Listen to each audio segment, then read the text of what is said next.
কুমড়োটা কেমন হয়েছে? দারুণ হয়েছে। হ্যাঁ, এটাই ভাল লাগছে। একটু বেশি থাকলে রুটি দিয়ে রাত্রে ভাল লাগবে এই কুমড়ো তরকারিটা। 1 কিলোর উপরে কুমড়ো ছিল দিয়ে দিয়েছি।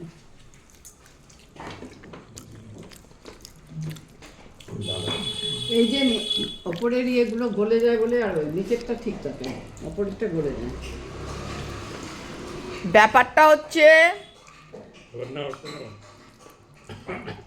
কুমড়োতে আলুর পিসটা অনেক ছোট করতে হবে। করেছি তো।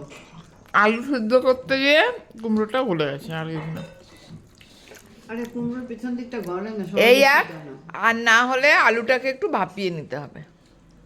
তাহলে ভাপিয়ে মানে একটু সিটি দিয়ে নিতে হবে। আলু শক্ত জিনিস, কুমড়ো নরম জিনিস না।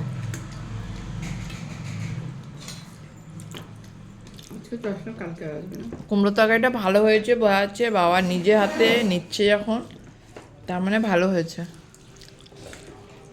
একদম।